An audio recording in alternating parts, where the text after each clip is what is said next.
ایک مسئلہ یہ ذہن میں رکھیں، قربانی میں جانور جب ذبح ہوتا ہے تو قصائی حضرات کچھ غلطیاں کرتے ہیں۔ میرا ایک بیان ہے قصائیوں کی بدماشیاں، وہ تھوڑا عنوان سخت ہو گیا تھا۔ قصائی حضرات دو غلطیاں کرتے ہیں۔ ایک تو یہ کہ وہ جانور کی 4 رگیں کاٹنے کے بعد مزید کاٹتے ہیں پھر، اور اندر نرخرے میں اس کے چاقو مارتے ہیں تاکہ جانور جلدی ٹھنڈا ہو جائے۔ یہ عمل غلط ہے۔ اس کا نقصان یہ کہ جانور کو تکلیف بھی بہت ہوتی ہے۔ نمبر 2، اس کا بلڈ صحیح طرح سے باہر نہیں نکلتا، کیونکہ 4 رگیں کاٹیں گے، حرام مغز کا کنیکشن برقرار رہے گا تو اس سے جو دماغ کو سگنل ملتا رہے گا اور دماغ ایمرجنسی نافذ کر دیتا ہے، جس سے جانور تڑپتا ہے اور بلڈ سارا باہر نکل جاتا ہے۔ اس کا تکلیف نہیں ہوتی جانور کو، ہمیں لگتا ہے کہ بہت تکلیف ہو رہی ہے لیکن اتنی ہوتی نہیں ہے جتنا نظر آ رہا ہوتا ہے۔ اس کی وجہ ہے کہ جب ہم جانور کی یہ رگیں کاٹتے ہیں نا تو یہ جو دماغ ہے نا اس کو بلڈ کی سپلائی بند ہو جاتی ہے، سمجھ رہے ہیں؟ جب دماغ کو بلڈ کی سپلائی بند ہوگی تو دماغ سوچنا چھوڑ دیتا ہے۔ دماغ کا صرف وہ حصہ کام کرتا ہے جو قدرت نے حادثات کے لیے رکھا ہوا ہے۔ ابھی تو دماغ کام کر رہا ہے نا آپ لوگوں کا، جو نارمل والا دماغ بھی الحمدللہ، تو پھر سمجھیں یہ بات کو۔ آپ نے دیکھا ہوگا بعض دفعہ ہم چاہتے ہیں، ریفلیکٹ ایکشن کا نام سنا ہوگا آپ نے، ہم نے تو 9th کلاس میں پڑھا تھا۔ وہ ایک ایکشن ہوتا ہے کہ لاشعوری حرکتیں، آپ کا ہاتھ کسی گرم چیز پہ آتا ہے، آپ کو پتہ بھی نہیں ہوتا، آپ ہاتھ کھینچ لیتے ہیں۔ اللہ نے ہمارے دماغ میں ایک ایسا حصہ رکھا ہے جو سوچتا بعد میں کرتا پہلے، سمجھ رہے ہیں؟ یعنی ہمارے سچی جو سامنے والا دماغ ہے نا اس کے سوچنے سے پہلے وہ کام کر چکا ہوتا ہے۔ اس کی حص اللہ نے بہت تیز رکھی ہے، وہ ہمیں حادثے سے بچانے کے لیے، کیونکہ حادثات میں ایسا ہوتا ہے کہ اگر آپ سوچنا شروع کر دو گے تو حادثہ ہو چکا ہوگا۔ گرم چیز پہ ہاتھ آیا کافی دیر کے بعد، یہ استری کسی نے رکھ دی کافی دیر کے بعد آپ کو محسوس ہوا تو اس وقت تو بھیڑا گھرک ہو چکا ہوتا ہے۔ آپ دیکھیں کوئی اچانک خوف زدہ چیز سامنے آتی ہے، ہم ایک دم سے اچھل جاتے ہیں، حالانکہ ابھی نیت نہیں کی ہوتی اچھلنے کی، اچھل پہلے چکے ہوتے ہیں۔ جن بعد میں دیکھا ہوتا ہے ہم نے، اور پھر یہ تو بہت بعد میں پتہ چلتا ہے کہ یہ سچی مچی کا جن بھی نہیں ہے، یہ تو 1 ہفتے بعد پتہ چلتا ہے۔ تو بہت سی حرکتیں ہماری ایسی ہوتی ہیں۔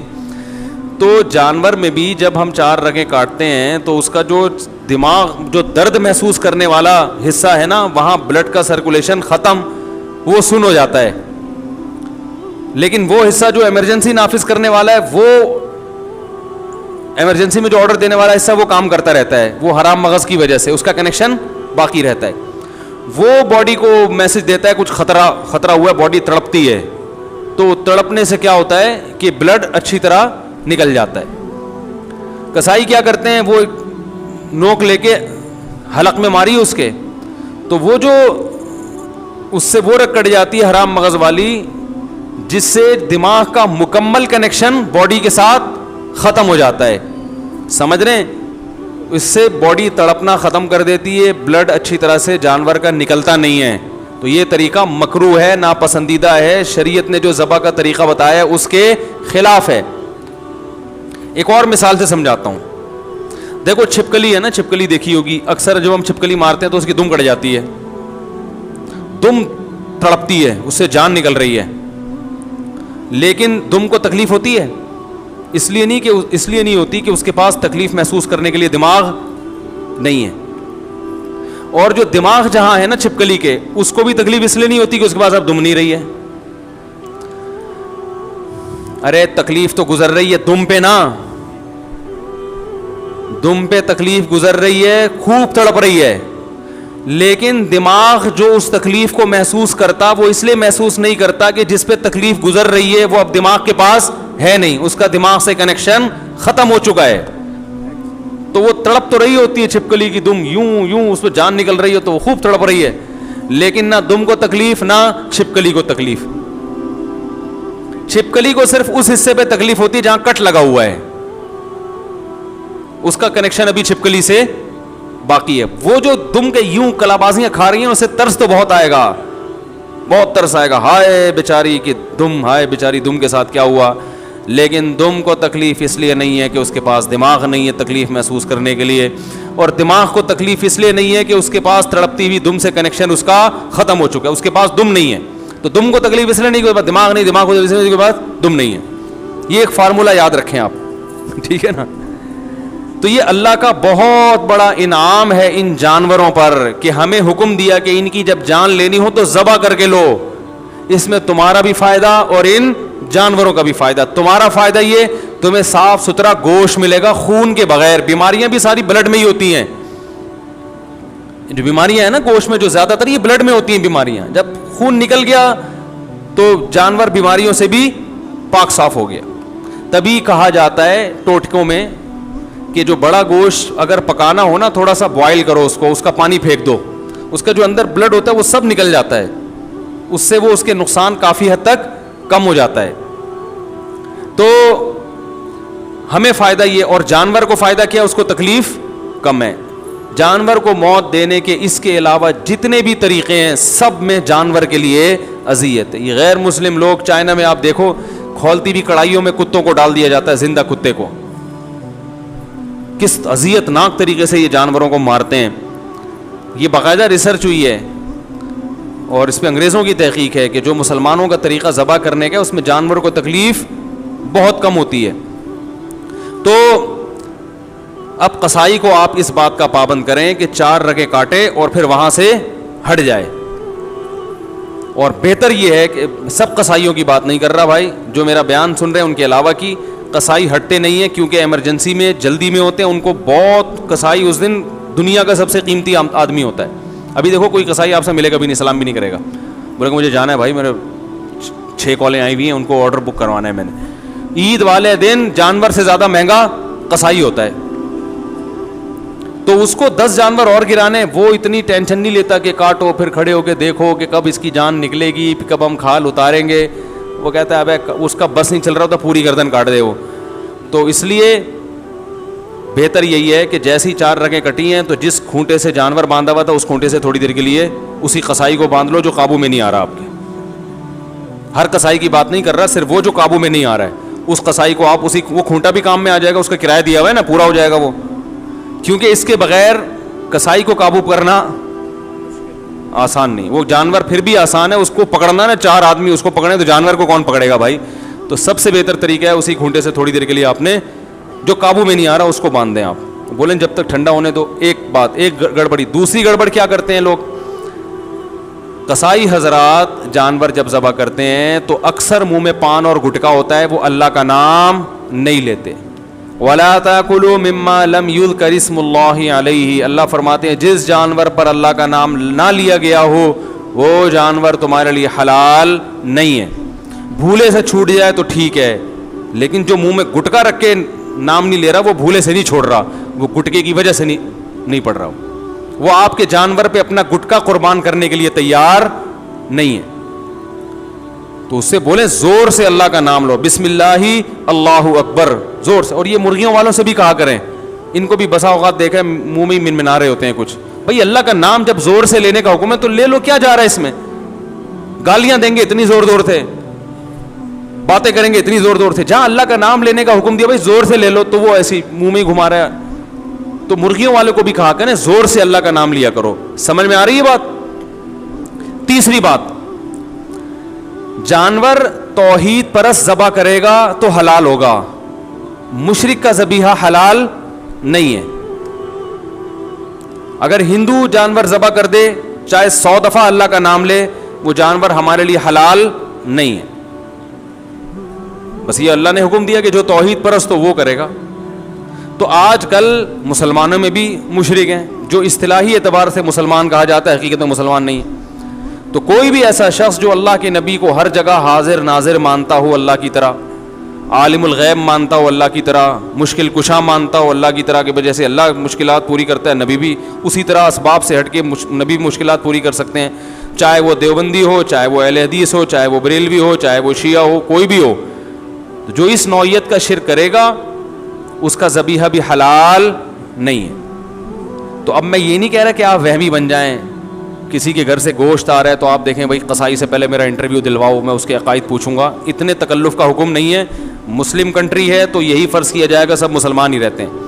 پہلے سے کسی کے بارے میں یقین ہو جائے کہ یہ شرکی عقیدے پر ہے, اس سے ذبح نہ کروائیں. پہلے سے نہیں پتا تو مسلمان ملک ہے, ہمیں یہی حکم ہے کہ ہم سب سے کیا گمان رکھیں, اچھا. سمجھ رہے ہو؟ ہاں پہلے سے پتہ چل گیا, کیونکہ بقرعید کے دنوں میں بہت سے غیر مسلم بھی قصائی بنے ہوئے گھوم رہے ہوتے ہیں. سمجھ رہے ہیں؟ تو پہلے سے پتہ چل گیا تو پھر احتیاط لازم ہے. سمجھ رہے ہیں کہ نہیں سمجھ رہے؟ یہ تیسرا مسئلہ ہو گیا. تو بس یہ تین, اور تو کوئی مسئلہ نہیں پوچھنا کسی نے. ہاں دوسری بات یہ کہ بھائی جانور کو حدیث میں آتا ہے فَلْيُرِحْ ذَبِيحَتَهُ, جانور کو ذبح جب کرنے کا ارادہ ہو تو اس کو آرام پہنچاؤ. اناڑی کسائی بعض دفعہ آ جاتے ہیں, 1 گھنٹہ جانور کو گرانے میں لگا دیتے, جانور کی واٹ لگ جاتی ہے بیچارے کی. ایک تو آخرت کا سفر ہے اس کا, وہ تو کم از کم تمیز سے اس کو اللہ میاں کے پاس بھیج رہے ہو تو تمیز سے بھیجو اس کو اللہ میاں کے. وہ ادھر سے دھکے ادھر سے وہ بہت مصیبت بنا دیتے ہیں. ماہر قصائی ہوتے ہیں, ان سے کام کروانا چاہیے. اور ذبح خود کرو. قصائی سے آپ جانور گروا دیا, ذبح خود کریں. آپ کو اپنے عقیدے کا بھی پتہ, آپ اللہ کا نام بھی لوگے, کم از کم منہ میں گٹکا تو نہیں ہوگا نا آپ کے. علماء کہتے ہیں کہ نیک آدمی کے ذبیحے کا اثر گوشت میں آتا ہے. تبھی تو اللہ نے کہا کہ مشرک کا ذبیحہ حلال نہیں ہے, کچھ تو ہوگا نا اس میں. ٹھیک ہے, اس میں ایک بڑی حکمت یہ بھی ہے کہ وہ غیر اللہ کے لیے کیا کرتے تھے. تو خود کریں ذبیحہ. اور خواتین بھی ذبح کر سکتی ہیں اگر وہ گھر میں ہیں, پردے کا انتظام ہے. خواتین اللہ کا واسطہ روڈوں پہ نہ آئیں, بے پردہ ہو کے نہ نکلیں. آج کل یہ تہواروں کے نام پہ خواتین بے پردہ ہو جاتی ہیں, تو جہاں اپنے سارے محرم موجود ہیں, بے پردگی کا کوئی خطرہ نہیں ہے, تو وہاں وہ اپنے گھر میں اپنا بکرا خود ذبح کریں, اور پھر چھری کو چھپا کے رکھ دیں. آپ لوگ سے گزارش ہے تو جو ہے, یا پردے میں آ کے کر لیں ذبح, تو اپنا ذبح, ورنہ کم از آپ کر لیں. تو کسائی اگر اچھا ہے, دیندار ہے, تو ہمیں کوئی کسائیوں سے چڑ نہیں ہے بھائی. ہمیں یہ ہے اعمال اچھے ہونے چاہیے. قصائی اگر نیک آدمی ہے تو قصائی اس سے ذبح کروا لیں. قصائی بھی بہت نیک بھی ہوتے ہیں, اچھے بھی ہوتے ہیں, ان میں برے بھی ہوتے ہیں, ہر طرح کے لوگ ہوتے ہیں. ہم میں اچھے برے ہر طرح کے ہوتے ہیں, تو ان میں بھی ہوتے ہیں. تو خود کر لیں تو زیادہ ثواب ہے کہ آپ اللہ کے سامنے اپنا جانور خود پیش کر رہے ہیں. اور جب جانور کا رخ قبلے کی طرف کیا جائے گا تو اپنا رخ قبلے کی طرف ہوگا.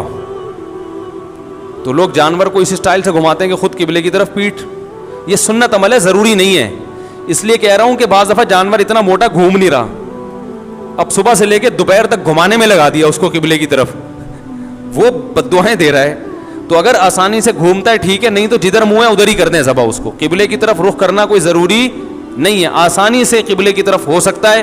اس طرح سے اس کی ٹانگیں قبلے کی طرف ہوں گی تو آپ کا سینہ قبلے کی طرف ہوگا. سمجھ رہے ہیں نا؟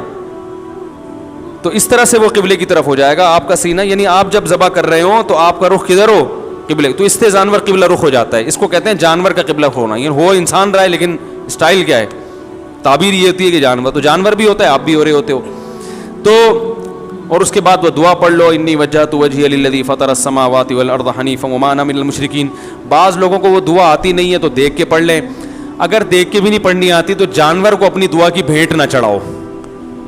میں نے کئی دفعہ دیکھا ہے جانور کو لٹایا ہوا ہے, 20 آدمی اس کے اوپر بیٹھے ہوئے ہیں, چھری رکھی ہوئی ہے, وہ بیچارہ پریشان دیکھ رہا ہے. ابھی تک تو میری ایسی سیوا ہو رہی تھی, ہر آدمی میرے ساتھ سیلفیاں کھنچوا رہا تھا, جس کو محلے سے پھول ملتے وہ میرے گلے میں لا کے ڈالتا. سروس اسٹیشن کھل گئے ہیں باقاعدہ, یوٹیوب پہ میں نے دیکھا. ایک بیل کا سروس 200 روپے میں, وہ جو جس پانی سے گاڑیوں کی سروس ہوتی ہے اس سے بیل کی سروس ہو رہی ہے. ہو گیا یہ واقعی, بیل دھل رہے ہیں بھائی, پورے ڈیٹول سے نہلایا جا رہا ہے, اس کو تیزاب سے کلیاں کروائی جا رہی ہیں, اس کے برش کیا جا رہا ہے بہترین چمکا کے, سرسوں کا تیل کی مالش کر کے. تو وہ جو بندہ ہے نا وہ بیل لگ رہا ہوتا ہے اس کے سامنے جو کھڑا ہوا ہوتا ہے وہ بیل انسان لگ رہا ہوتا ہے, اتنا چمکا دیتے ہیں اس کو. تو ایسا چمکا دھمکا کے وہ بیل کہے گا اتنا مجھے پروٹوکول. اور اب کیا ہو رہا ہے, اب آپ کو نہ دعا زبانی آتی ہے نہ دیکھ کے پڑھنا آتی ہے, اب آپ وہاں ہجے کر رہے ہو اس اللہ انی وجہت پڑھا ہی نہیں آ رہا. وہ بیچارہ لیٹا ہوا ہے, 2 گھنٹے ہو گئے یار, اس کو کس عذاب میں ڈالا ہوا ہے. تو بھائی نہیں آ رہی, بسم اللہ ہی اللہ اکبر بس. اور اردو میں کہہ دو اللہ تیرے لیے. کس کے لیے ہے یہ؟ تیرے لیے قربان. اتنا بھی کافی ہے, ورنہ عربی یاد کرو اچھا ہے, نہیں یاد ہوتی تو اتنا ٹائم نہ لگاؤ کہ اس بیچارے کا بیڑا غرق ہو جائے, کیونکہ جس نبی نے دعا سکھائی ہے اسی نبی نے یہ بھی حکم دیا ہے کہ جانور کو راحت پہنچاؤ, اس پہ ظلم و زیادتی مت کرو. تو یہ حکم زیادہ اہم ہے. اور یہ بھی حدیث میں آتا ہے کہ اپنی چھری کو تیز کر لو. بعض دفعہ یہ بھی دیکھا کاٹ رہے ہیں, کٹ ہی نہیں رہی, پھر کہتا ہے بھائی چھری تیز کر کے لا. تو یہ پہلے کر لینا تھا بھائی, یہ کام پہلے کر لینا تھا. تو یہ ساری بدماشیاں ہوتی ہیں. اللہ تعالیٰ حفاظت فرمائے, تمیز سے قربانی کی توفیق عطا فرمائے.